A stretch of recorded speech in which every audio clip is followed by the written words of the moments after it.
गणानां त्वं गणपतिगुं हवामहे प्रियाणां त्वं प्रियपतिगुं हवामहे निधीनां त्वं निधिपतिगुं हवामहे वशो ममां जानी त्वं जासि गर्भधम्मं गणगणपते नमो नमः। नमो दिव्ये माँ देव्ये शिवाय सततं नमः प्रकृते भद्राय नीतापन्ताय स्मतां दुर्गा देव नमो नमः। दुर्गे स्मृता हर्षि भीतिं शेष जन्तु स्वस्ते स्मतां मतिं तिं शुभं ददासि दारिद्र दुःख भयहारिणी त्वदन्या सर्वोपकार करणाय सदा दृचित्ता। सर्वमंगल मांगल्ये शिवे सर्वार्थ साधिके शरण्ये त्र्यंबके गौरी नारायणी नमोस्तुते। या कुंदे तुषार हार धवला या शुभ्रवस्त्रावृता या वीणा वरदंड मंडितकरा या श्वेत पद्मासना या ब्रह्माच्युत शंकर प्रभूर्तिभिर देवी सदा वंदिता। श्यामा पादु सरस्वती भगवती निशेष जाड्यापहा। अन्नपूर्णे सदापूर्णे शंकर प्राण वल्लभे ज्ञान वैराग्य सिद्ध्यर्थम भिक्षां देहि मां पार्वती। हिरण्यवर्ण हरिणीं सुवर्णरजस्त्रजां चंद्रायणमयी लक्ष्मी जात वेदो मावः। अंगमहरे पुलकभूषणमाश्रयन्ति भृङ्गाङ्गनेव मुकुलाभरणं तमालम्। ओम श्रीं ह्रीं श्रीं कमले कमलालये प्रसीद प्रसीद श्रीं ह्रीं श्रीं महालक्ष्मी नमो नमः। ओम श्रीं ह्रीं क्लीं ऐं कमलवासिन्ये नमो नमः। त्र्यंबकं यजामहे सुगंधिं पुष्टिवर्धनम् उर्वारुकमिव बन्धनान् मृत्युर्मुक्षि मामृतात्। ओं शंभवाय च मयोभवाय च ओं शंकराय च महेश्वराय च ओं शिवाय च शिवतराय च नमः शिवाय नमः शिवाय नमः शिवाय नमः शिवाय। दधिशंख तुषाराभं क्षीरोदानव संभवम् नमामि शशिनं सोमं शम्भोर्मुकुटभूषणम्। नीलांजन समाभासं रविपुत्रं यमाग्रजं छायामार्तण्डसम्भुतं तं नमामि शनेश्वरम्। दत्तात्रेय दत्तात्रेय दत्तात्रेय दत्तात्रेय दत्तात्रेय दत्तात्रेय दत्तात्रेय।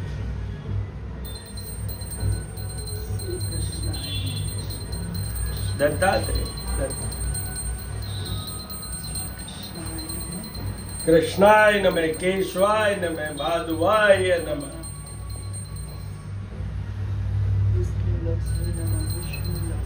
विष्णवे नमः विष्णवे नमः विष्णवे नमः विष्णवे नमः।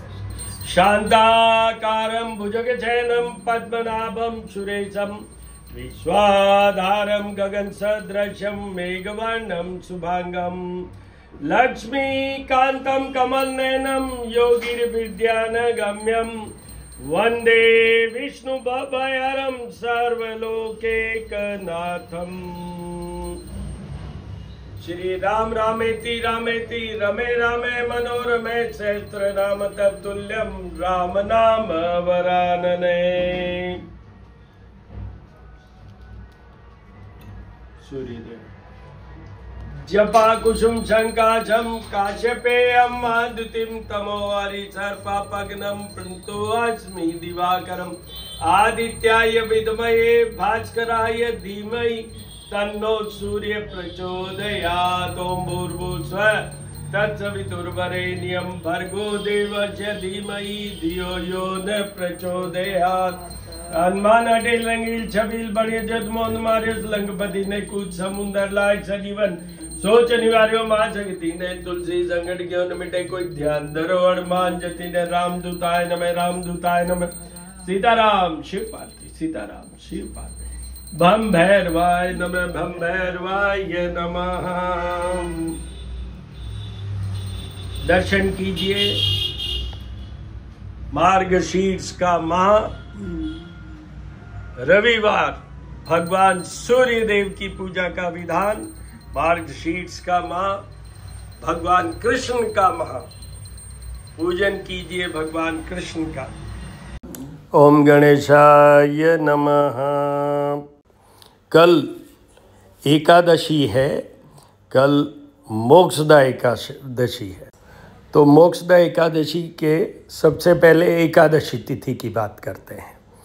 एकादशी तिथि, ये हर एकादशी के दिन मैं जो वीडियो अपलोड करता हूँ, श्री महामाया ज्योतिष @ ज्योतिष पूजा और उपाय, और मैं हूँ एस्ट्रोपामिस्ट डॉक्टर हनुमान सिंह। मेरा कॉन्टैक्ट नंबर है 9978627397। आपकी कोई क्वेरी, क्वेश्चन, सुझाव हो तो मुझे इस पे टेक्स्ट मैसेज या वॉइस मैसेज भेज सकते हैं। तो बात हो रही थी एकादशी की। भगवान विष्णु से ही निकली हुई ये तिथि है। आप ये समझ लें कि भगवान विष्णु से ही ये जन्म हुआ एक तरीके से।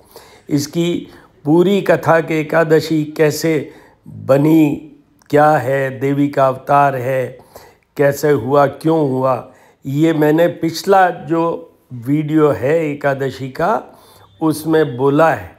आप जाके वहाँ देखें। अब आगे की बात करते हैं। तो ये मोक्षदा एकादशी है, तो एक वर्ड तो साफ है कि मोक्ष की प्राप्ति होती है।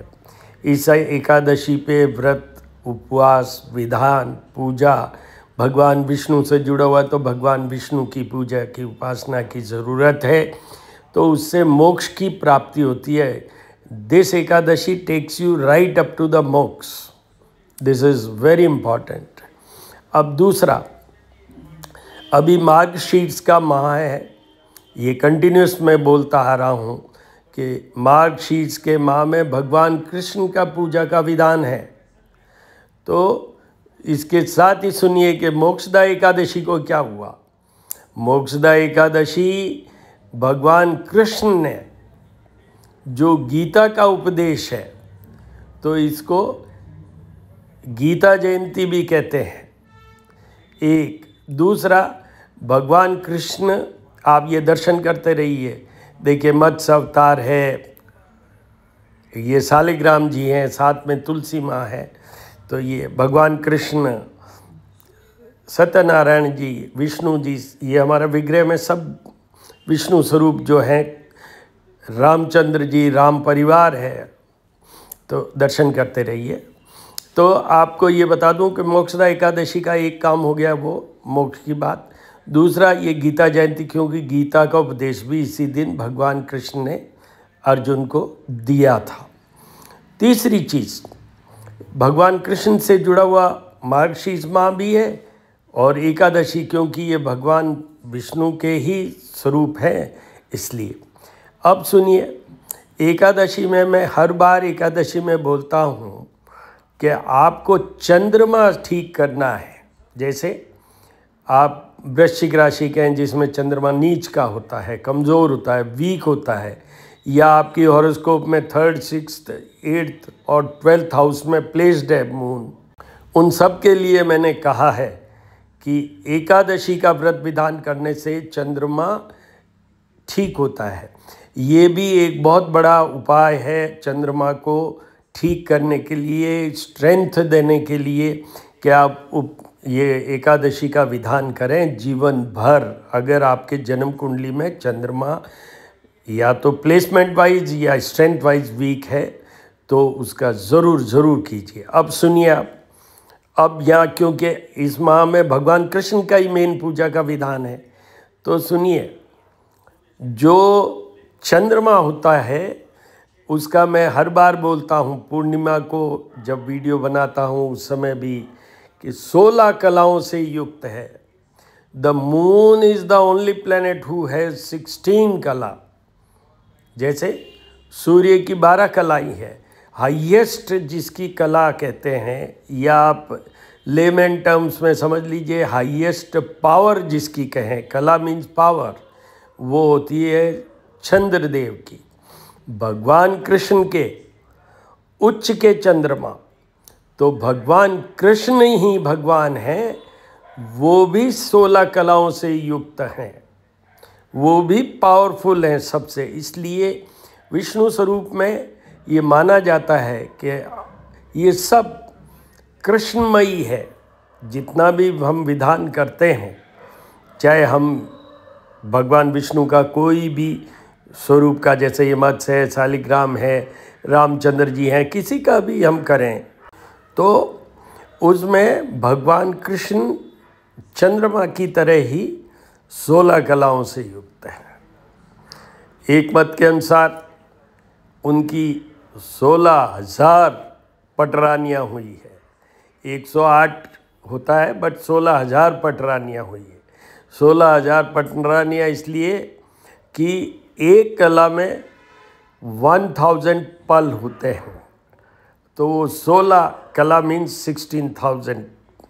तो कल भगवान कृष्ण का पूजा का मेन विधान है, कीजिए पुरुष सूक्त के साथ। आप YouTube से चला के कर लीजिए, नहीं पढ़ सकते हैं संस्कृत तो सहस्त्र शीर्षा करके है, तो वो पुरुष सूक्त के साथ भगवान कृष्ण का और साथ में जो भी आपके पूजा घर या विग्रह में विष्णु स्वरूप जो भी मूर्तियां हैं उनके सबके अभिषेक कीजिए। जल दूध जल, जल पंचामृत जल द्वारा। विशेष इनको जो भी आप चढ़ाएंगे वो शंख से चढ़ाएंगे। शंख पूजन का भी विधान एकादशी को होता है, और जितना भी आप ये चाहे जल चढ़ाएं चाहे पंचामृत चढ़ाएं वो शंख द्वारा चढ़ाइएगा। अब आपको ये बता दूं कि मैंने चंद्रमा की बात की, तो उनका भी नाम ध्यान कर लेते हैं। दधिशंख तुषाराभम क्षीरोदानव संभवम नमामि शशिनम सोमम शंभोर मुकुटभूषणम। तो चंद्रमा को सुधारेंगे आप, ये सुधारेंगे। साथ में एक और भी चीज़ है, इस मोक्षदा एकादशी के साथ जुड़ी हुई बात। आप अपना जीवन तो सही कर ही लेंगे, मोक्ष की प्राप्ति के लिए भी आपको बहुत कुछ उपलब्धि हो जाएगी, बट साथ में ही आपकी संतान के लिए भी ये बहुत अच्छा रहेगा। मैं त्रयोदशी तिथि है परसों, उस दिन के लिए हमेशा कहता हूँ जो भगवान शंकर से जुड़ी हुई है वो आपको कल बताऊँगा। पर उस त्रयोदशी के तिथि के कोई भी विधान करते हैं, जैसे उस दिन उपवास करते हैं, व्रत करते हैं, भगवान शंकर की पूजा उपासना करते हैं, तो उनको संतान का सुख अच्छा मिलता है। संतान नहीं हो रही है तो प्राप्त होती है, संतान हुई है तो स्वस्थ में रहेगी, आउटपुट परफॉर्म कर पाएगी, मतलब कुछ कर पाएगी जीवन में। तो ये मोक्षदा एकादशी में एक विशेष बात ये भी है कि संतान का भी अच्छा कर पाएंगे आप। बाकी नॉर्मल में मैं जो बोलता हूँ, एकादशी मीन्स एक इस जीवन की यात्रा सुगम, सुखमय, सौभाग्यमय, धनमय सब कुछ मिलती है, क्योंकि भगवान विष्णु और उनके स्वरूप ही ये देने वाले हैं। जीवन की यात्रा सुगम हो जाती है। दूसरा, मैं हमेशा कहता हूँ कि मोक्ष भी भगवान विष्णु ही दिला सकते हैं। और अभी मैंने ये कहा कि ये तो एकादशी मोक्षदा है, मोक्ष दिलाने वाली एकादशी है, तो ये पर्पस डबल। अब तीसरी चीज़ मैं हमेशा बोलता रहा हूँ कि एकादशी के व्रत विधान से चंद्रमा सुधर जाता है। और चंद्रमा किन बातों के लिए है? मेंटल कंफर्ट, क्लैरिटी और stability of mind, love life और special source of money generation. Special source of money generation का मतलब, क्योंकि चंद्रमा भी लक्ष्मी जी के साथ ही समुद्र मंथन में समुद्र से निकले थे, तो उनके और लक्ष्मी जी का सेम वो है, वो भी धन देते हैं। और इसमें एकादशी पे जहाँ हम भगवान विष्णु की पूजा करते हैं, कल जैसे भगवान कृष्ण की पूजा की बात की मैंने, तो साथ में महालक्ष्मी की पूजा का विधान तो है ही। तो धन का भी कल एक ऐसा दिन है जिसमें हम हमारे को धनी बना सकते हैं, रिचो रिच बना सकते हैं, money wise and otherwise also. चाहे आपके जो भी जिस तरह के भी धन हो, जैसे संतान धन भी होता है तो उससे भी रिच हो जाते हैं। ये सब चीज़ें इसमें कवर्ड है। पूजन के बाद में भगवान कृष्ण के बहुत सारे मंत्र हैं। ओम क्लीम कृष्णाय नमः, ओम कृष्णाय नमः, केशवाय नमः, गोविंदाय नमः, ओम नमो भगवते वासुदेवाय नमः। और नहीं तो सीधा सिंपल कृष्णाय नमः वो आप कीजिए। गीता जयंती की बात की मैंने, कल के दिन ही गीता का जन्म समझ लीजिए। तो गीता जी का भी किसी भी एक चैप्टर का आपको पाठ करना चाहिए, किसी अध्याय का पाठ करना चाहिए। आपको ये बता दूं, हमारे जितने भी धार्मिक ग्रंथ हैं, जैसे रामचरितमानस या रामायण कह लें, जैसे गीता कह लें, ये सब पहले भी और आज भी हमारे को इतना शिक्षित करते हैं। ये बड़े ग्रंथ शिक्षाप्रद हैं और इससे करने से हमें क्या मिलता है? मुक्ति भी मिलती है, मोक्ष भी मिलता है। पर इस युग में, इस जन्म में शांति का भी ये मिलने का हमें महसूस होता है। We feel always very very comfortable going through और रिसाइटिंग दीज गीता, रामायण, दुर्गा सप्तशती। इन सब के अंदर वो सब ठोस रूप में भरा हुआ है जो हमारे जीवन का, चाहे लाइफ स्टाइल कह लूँ या करेक्टर की लाइफ कह लूँ स्टाइल, आप कुछ भी समझिए, बट ये they are very very rich of the directives which we are suppose to get, which we are suppose to receive from these books to have a comfortable life in all sense. तो कल कीजिएगा भगवान कृष्ण की पूजा। कल सोमवार है, तो एकादशी में भी चंद्रमा का मैंने कहा है और सोमवार है, तो फिर चंद्रमा के उपाय करने हैं। उससे पहले भगवान शिव का ये दिन है।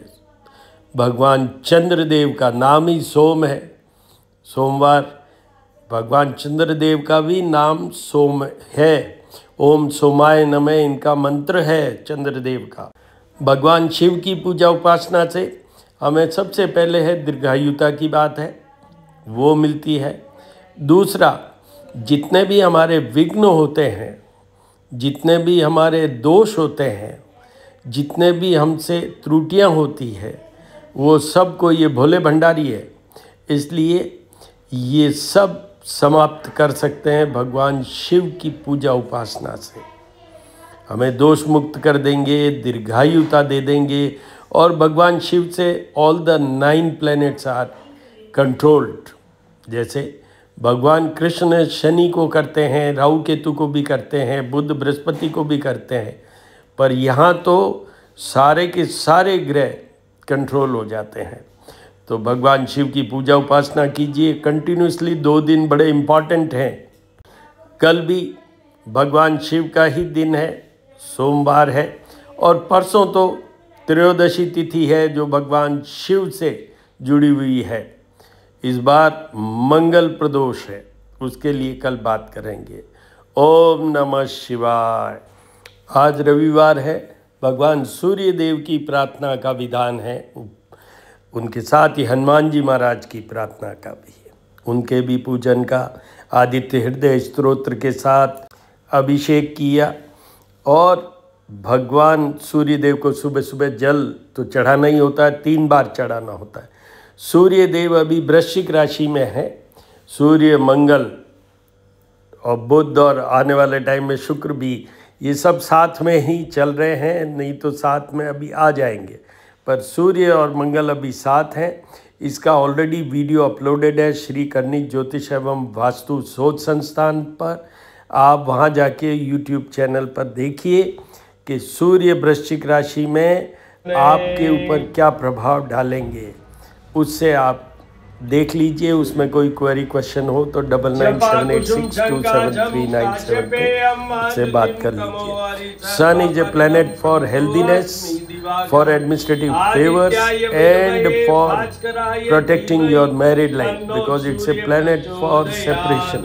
तो सूर्य को बना के आप अपना वैवाहिक जीवन भी मना लेते हैं।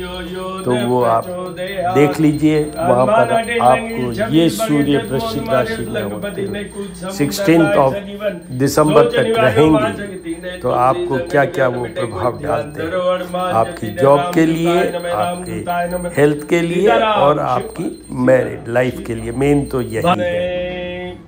ओम ह्रीम घृम सूर्य आदित्याय नमः। सूर्य देव की पूजा में हनुमान जी का उल्लेख होना जरूरी है, वरना वो पूजा अधूरी मानी जाएगी। जो भी आप कुछ भी उपाय करें, अभिषेक करें, सब भाव के साथ करेंगे तो आपको रिजल्ट आएगा। ओम ह्रीम घृम सूर्य आदित्याय नमः।